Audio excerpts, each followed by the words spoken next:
Non mais c'est quoi cette scène de malade? Et pour quel motif on laisse pas les catcheuses nous montrer bien plus leur talent d'actrice? Quand j'ai vu le segment de Bianca Belair avec Naomi dans le SmackDown du 7 mars 2025, mes amis, je comprenais pas, je vous dis la vérité. Parce que les responsables créatifs qui enferment les femmes dans des storylines bébêtes, je peux pas me les voir. Mais là, c'est pas le cas, et j'en suis le plus heureux, sapristi. Naomi et Bianca nous ont offert une scène incroyable qu'elles ont éclaboussée de leur acting 5 étoiles. Alors, qu'est-ce que j'en ai pensé? Qu'est-ce que ça nous prouve sur la division féminine? Et Jade Cargill dans tout ça alors? Dans quelle storyline méga intéressante est-on sur le point d'embarquer? Prenez-vous un café serré avec un bol de cacahuètes grillées, on va en parler ensemble. Vous êtes bien sur Johnny Catch, la dinguerie de Naomi, mon avis tranché. C'est parti. Et c'est quoi donc cette fameuse scène qui a eu lieu dans le SmackDown du 7 mars 2025, mes amis? Ne vous inquiétez pas, je vais vous le dire. Et surtout, je dois vous exprimer d'abord dans un premier temps à quel point je suis heureux de voir, et ça faisait quand même un sacré bout de temps que c'était plus arrivé, j'ai l'impression, une scène de cette qualité-là dans la division féminine. Et ça prouve plein de choses et je vais vous en parler en fin de vidéo, donc accrochez-vous bien. Déjà, commençons par le contexte. Déjà, c'est important de savoir qu'on était donc peu de temps après Elimination Chamber et qu'est-ce qui s'était passé de très marquant chez les catcheuses ce jour-là. Évidemment, le retour de Jade Cargill alors que le match Elimination Chamber commençait à peine et qui avait attaqué non pas Bianca Belair, mais Naomi, en sachant que Jade Cargill était absente depuis un sacré bout de temps après avoir été retrouvée complètement fracassée dans un parking. Et le grand mystère, c'était qui l'a agressée, qui lui a fait ça. Et là, donc, on imaginait que c'était peut-être Naomi, la coupable. Et donc, c'était l'heure pour Bianca Belair. Vous savez, moi, j'adore Bianca Belair, hein. Vous le savez, les plus fidèles de la chaîne, que je la considère comme une des catcheuses les plus charismatiques, avec le plus d'aura, et une vraie star, une vraie star, donc respect à elle complet. Donc, j'étais heureux de voir que Bianca Belair était pleinement impliquée dans cette storyline et qu'elle était donc allée confronter Naomi dans ce SmackDown en lui demandant si c'était effectivement elle qui avait agressé Jade Cargill, en sachant que Jade Cargill c'est bien sûr la partenaire donc dans le ring de Bianca depuis un sacré bout de temps, hein. Bientôt un an en réalité. Donc c'était légitime de la part de Bianca d'aller mener sa petite enquête comme Paul Vermus. Et qu'est-ce que ça a donné? Vous allez le savoir. Déjà, je dois dire que dès le début, j'étais vraiment impressionné par le niveau d'émotion qu'elles ont atteinte toutes les deux, en gros. Enfin, le niveau qu'elles ont atteint, je suis vraiment bluffé par ça. Je voyais en gros une Bianca et une... Alors vous savez, le vrai nom de Naomi, c'est Trinity Fatu. D'ailleurs, qui est la femme de Jimmy Uso dans la vraie vie, pour votre information, si vous ne le saviez pas. D'où le nom Fatu. Et donc, elle parlait, et j'avais vraiment l'impression de voir une scène de la vraie vie. Et qu'est-ce que c'est bien quand dans le catch, t'es tellement embarqué, tellement en immersion dans une scène parce que le jeu d'acteur est convaincant que t'as l'impression pas du tout d'être en train de regarder comme un film ou des acteurs en train de jouer. Non, c'était vraiment convaincant. J'avais vraiment l'impression d'assister à une scène entre deux amis qui se disputent et c'est bel et bien ce qu'on a eu, hein, selon moi. Donc tenez-vous bien. On avait une Bianca qui était donc très émue, Naomi aussi très émue. Et en gros, pour vous résumer, au bout d'un moment, Bianca disait « Trinity, stop, stop !» En gros, elle l'appelait par son vrai nom, donc rendez-vous compte comme c'est rare ça. Ça d'ailleurs, je suis quand même un peu à double tranchant sur ça, un peu mitigé mes amis, dites-moi ce que vous en pensez vous. Je trouve que quand on appelle un catcheur par son vrai nom, ça fait quand même un double effet. D'un côté, ça rajoute un réalisme complet parce que tu te dis « Waouh, là, on parle au vrai être humain ». C'est quand même bien plus que de la fiction, là, j'y crois beaucoup plus. Mais de l'autre, ça rappelle quand même qu'on s'en est en train de jouer un personnage, quoi, et que peut-être que tout ce qu'on a vu avant ça, avant qu'on dise le nom, le vrai nom, que tout ça c'était juste du fake et que ça, on va dire, ça pourrait peut-être décrédibiliser tout le, on va dire, le reste qui n'est pas dans ces moments de réalisme ultime, je trouve. Enfin bon, c'est un peu à double tranchant. C'est un peu comme si on nous rappelait sans arrêt, oui, le vrai nom de CM Punk, c'est Phil Brooks, hein. Tout comme, non, c'est pas Roman Reigns, c'est Joe Anoa'i. Je me dis, non, attention, il faut préserver quand même le personnage et qu'on oublie quand même que c'est Joe Anoa'i, par exemple, qui est en train de jouer Roman Reigns. Non, je veux croire que c'est Roman Reigns et qu'il n'y a qu'un seul être humain, qu'un seul personnage, en gros que ça ne fait qu'un à l'intérieur, Roman Reigns et sa vraie personnalité. Mais bon, ça c'est un autre débat. Donc, c'était vraiment très réaliste et immersif grâce à ça. Et Naomi a fini par dire que oui. c'est bel et bien elle qui a agressé Jade Cargill. Alors c'est quand même une sacrée révélation, hein, parce que ça faisait un petit bout de temps, depuis précisément novembre, qu'on se demandait qui avait donc bien pu attaquer Jade Cargill et lui faire ça. Et donc, ça y est, bon, ça aurait pu être révélé après toute une enquête un peu plus poussée, peut-être ça aurait été marrant, mais bon, en tout cas, elle est passée aux aveux, Naomi, et elle a expliqué pourquoi. Elle a dit en gros qu'elle en avait marre d'être dans l'ombre, hein, en résumé, que même que Jade Cargill était là pour profiter de Bianca. Enfin bon, ses intentions n'étaient pas si mauvaises, hein. Et je me dis, bah, franchement, quand tu vois cette scène, tu te mets à la place de Naomi, bon évidemment, elle a quand même agressé Jade Cargill, hein, ça reste quand même un peu un acte de heal en soi. Mais en la justifiant cette action-là, en disant « Bah, moi, désolé, Bianca, je tiens à notre relation, même à notre amitié, je veux pas, en gros, te voir te faire rouler dans la farine par quelqu'un d'autre, tout comme je supporte pas l'idée que cette Jade Cargill vienne prendre tout notre spotlight, et j'en ai marre, en gros, d'être dans l'ombre. » Bon, ça, c'est peut-être un peu plus heal, et encore... Je me dis, bon, c'est quand même pas non plus diabolique, hein, de sa part. Mais en tout cas, c'est pour ça que c'est intéressant, c'est que c'est un vrai cas de figure, une sorte de dilemme moral, hein, cette situation-là, où on sait pas trop qui encourager. Bon, pour vous résumer la scène, en gros, une fois que Naomi a avoué ce qu'elle a fait, Bianca pète un plomb, mais dans l'émotion, hein, dans l'émotion. À un moment donné, Naomi essaie de se rapprocher et Bianca lui hurle « Don't touch me !» En gros, ne me touche pas. Je me disais, waouh, nom d'un chien, on a vraiment l'impression d'assister à une vraie scène, elles étaient vraiment convaincantes, et à ce moment-là, j'en viens à mon premier coup de gueule, enfin mon seul coup de gueule en réalité, hein, par rapport à cette scène, c'est que quand je vois un tel jeu d'actrice, mes amis, un tel jeu d'actrice, une telle, on va dire, interprétation convaincante de la part de Bianca et Naomi, je me dis, pourquoi c'est pas tout le temps comme ça dans la division féminine? Pourquoi on doit se coltiner régulièrement de la superficialité, des storylines de poulailler, des choses bébêtes au possible, alors que Naomi et Bianca ont prouvé qu'elles sont capables d'être incroyables en termes d'émotion, et je me dis, s'il y avait tout le temps des storylines de ce genre-là, avec cette profondeur-là, et surtout cette performance-là, qu'on laissait les catcheuses s'exprimer et être dans ce registre-là, je pense que la division féminine y gagnerait énormément et serait beaucoup plus intéressante. Donc, je me dis, peut-être qu'on est en train de vivre une sorte de petite révolution scénaristique et créative dans la division féminine, hein, parce que rappelez-vous, je disais l'autre jour que Rhea Ripley était un peu dans un nouveau registre, elle. D'ailleurs, elle est aussi liée à Bianca, hein, en ce moment.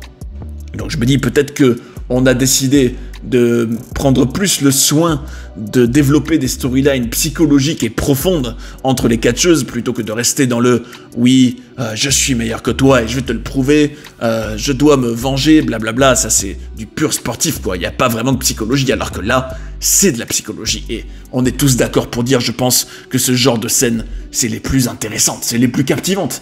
En tout cas, ça m'a vraiment donné le sentiment que les catcheuses sont sous-exploitées, et qu'en réalité, si parfois, alors rappelez-vous, sur la chaîne, on avait débattu à plusieurs sur ça, sur la division féminine, sur 2 vidéos d'ailleurs en plus, donc si vous voulez aller le voir, faites-vous plaisir, c'était vraiment des gros débats, où on se demandait quel était le problème avec la division féminine. Est-ce que c'était parce qu'il y avait trop de catcheuses? Est-ce que c'est parce qu'il y avait un manque d'efforts créatifs dans cette division-là? Est-ce que c'était un problème de manque de charisme? Parce qu'une fois qu'on voit une scène de ce genre-là, par exemple, j'ai envie de vous dire, comme quoi, quand on donne une bonne storyline à 2 catcheuses où elles peuvent être elles-mêmes, pleurer, être très émues, je me dis, franchement, elles sont convaincantes, elles sont très fortes, et je me dis, là, elles sont à un très bon niveau, et en soi, je me dis, pour moi, il n'y a pas de différence de qualité entre cette scène-là, entre Bianca et Naomi, et d'autres scènes qu'on a pu voir dans des registres très profonds et surtout très émouvants chez les hommes, par exemple. Je me dis, non, c'est qu'une question finalement d'investissement dans les histoires. Hein. C'est vrai, hein, pour moi, c'en est la preuve ultime. Enfin bref, en tout cas, une fois que Naomi avait avoué, Bianca, pour elle, c'est comme si la relation était terminée. Hein. En gros, Naomi a, on va dire, avec ses actes, a brisé leur relation. Et à ce moment-là, c'était Jade Cargill qui arrivait en voiture des coulisses sans dire un mot. Elle arrivait sur le stage, et à ce moment-là, ils ont croisé un peu le regard avec Bianca. Bianca lui a fait comme un signe, comme quoi elle pouvait aller la démolir. Et c'est ce que Jade Cargill a fait. Elle est tout simplement allée dans le ring, elle a poursuivi Naomi, elle a fini par l'attraper, et elle l'a tatanée. Elle lui a fait un Jaded. Et d'ailleurs, on notera que juste avant, dans les millièmes de seconde avant le Jaded, Naomi crie « Bianca !» comme pour venir la sauver. Et je me dis, ça, c'était encore un détail très bien exécuté de la part de Naomi, et ça insiste encore plus sur le côté que Naomi aime Bianca et voulait la protéger ou voulait prendre soin d'elle et que ses intentions étaient plutôt bonnes a priori. Et on a plutôt peine pour elle, on se dit, waouh, la pauvre, nom d'un chien, là, elle se fait dégommer et elle a demandé de l'aide à Bianca, qui n'a pas pu, enfin, qui n'est pas allé l'aider, hein, tout simplement. Je me dis, waouh, quand même, ça devient très intéressant, là. Donc, tout ça pour dire qu'on est dans une situation vraiment passionnante, parce que je me dis, qui est vraiment donc la heal dans cette histoire? Est-ce que Jade Cargill, certes, elle a fait sa justice, on va dire, elle s'est vengée de ce qui lui est arrivé, mais d'un autre côté, quand on écoute Naomi, et qu'on voit son jeu d'acteur convaincant et tout ça, on se dit, ouais, mais j'ai envie aussi d'être pour Naomi dans cette situation, quand même. Elle a, en gros, des arguments valables. Et d'un autre côté, tu dis, oui, mais aussi, on peut quand même lui en vouloir d'avoir brisé ce trio qui était quand même censé être un trio magique d'amis.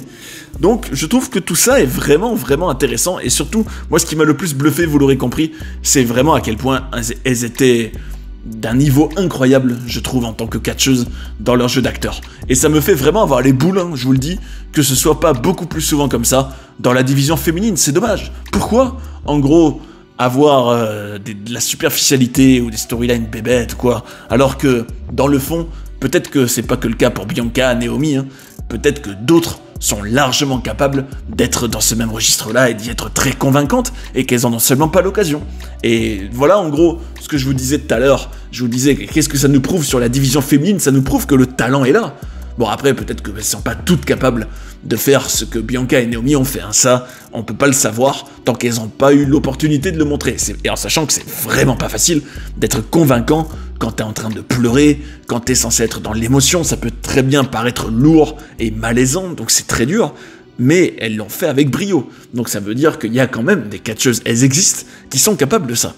Donc, ça c'est quand même important de le souligner. Alors, Jade Cargill dans tout ça, je me dis, va-t-elle en sortir en tant que babyface aimé ou en tant que heel? Parce que c'est vrai qu'on a aussi pu entendre des news comme quoi elle avait peut-être un peu la grosse tête en coulisses dans les backstage.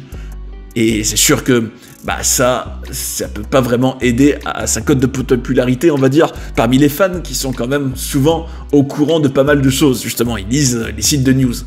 Donc je me dis, Jade Cargill, elle qui pourrait peut-être passer pour la vilaine, hein, dans cette situation, si Naomi montre, enfin en gros que le temps prouve que Jade Cargill s'est servi de Bianca pour en gros rester, et surtout être tout simplement intéressante ou pertinente, et même pour apprendre et se servir d'elle jusqu'à ce qu'elle ait plus besoin d'elle, ça pourrait très bien arriver et mener à un heel turn de Jade Cargill, hein. Très bien possible ça.